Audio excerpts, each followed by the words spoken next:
Dan bisa untuk mengetahui bagaimana perkembangan kasus polisi bunuh anak kandung, kami langsung bergabung melalui sambungan telepon bersama Kabid Humas Polda Kalimantan Barat, ada AKBP Arianto. Selamat sore Pak Arianto. Selamat sore.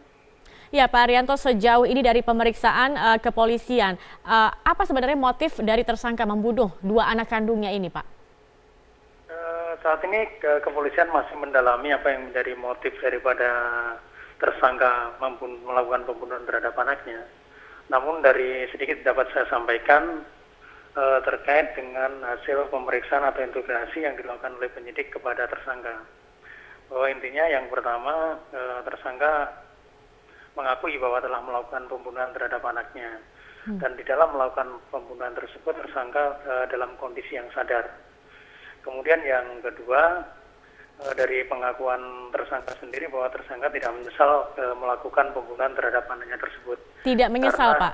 Ya, tidak menyesal karena yang bersangkutan merasa ada bisikan yang memerintahkan bahwa hal ini adalah persembahan kepada Tuhan.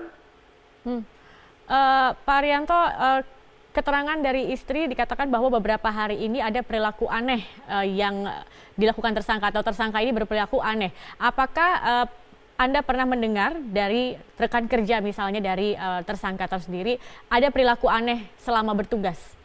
Ya, sementara ini keterangan terkait dengan tersangka kita baru mendapat keterangan dari istrinya. Memang istrinya menyatakan bahwa dalam minggu-minggu ini tersangka ini sering marah-marah.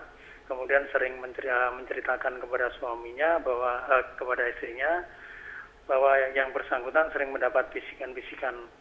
Untuk terkait dengan keterangan dari rekan kerjanya sampai saat ini ke pihak penyidik masih melakukan pendalaman atau melakukan pemeriksaan terhadap rekan-rekan kerja yang terkait. Sejauh ini pendalaman yang dilakukan oleh kepolisian apa saja yang sudah didapatkan Pak Arianto?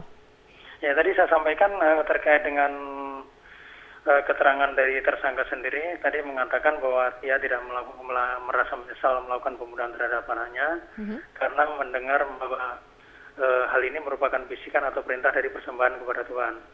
Kemudian yang kedua, yang bersangkutan juga merasa tidak menyesal karena menganggap bahwa anaknya ini sudah kembali ke surga, kembali kepada dirinya kembali. Kemudian yang ketiga, yang bersangkutan juga mengatakan bahwa apa yang terjadi pada dirinya ini adalah sesuai dengan kehendak Tuhan sejak ia lahir dari rahim ibunya. Nah, ini pengakuan-pengakuan yang disampaikan tersangka kepada penyidik dari hasil interogasi yang disampaikan tersangka.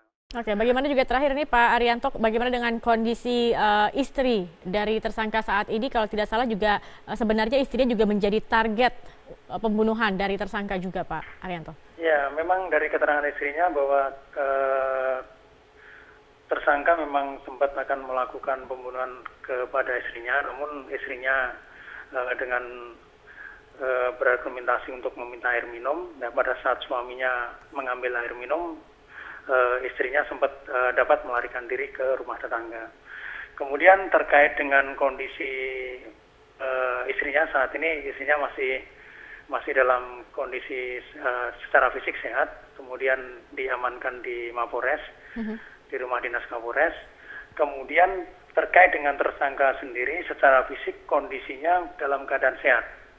Namun dari kondisi cara bicaranya yang bersangkutan atau tersangka kelihatan meracau atau tidak mengenal dirinya sendiri. Artinya akan ada pemeriksaan secara kejiwaan juga Pak Arianto?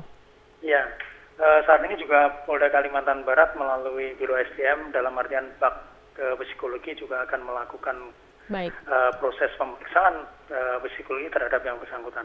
Baik, kami akan tunggu bagaimana perkembangan dari kasus ini. Terima kasih AKBP Arianto, Kabid Humas Polda Kalimantan Barat atas informasi. Kapolri menanggapi pembunuhan anak kandung oleh seorang polisi di Melawi, Kalimantan Barat. Menurut Kapolri, berdasarkan keterangan dari istri pelaku berperilaku aneh dalam beberapa hari terakhir. Kasus ini tengah didalami oleh Polda Kalimantan Barat. Sesuatu kepada anaknya dibunuh, dimutilasi, katanya untuk persembahan, kemudian juga istrinya sebetulnya rencana juga akan dihabisi juga, tetapi istrinya menyampaikan bahwa sebelum kamu bunuh, saya minta diambilkan minum air putih. Telah diambilkan dia lari keluar sehingga dibantu oleh masyarakat. Ini sedang diproses, sedang ditangani. Memang istrinya juga membenarkan bahwa yang bersangkutan itu beberapa hari ini memang kelihatan aneh, kemudian sering mengigo semacam dikejar-kejar begitu. Menurut penjelasan istrinya kemungkinan kerasukan.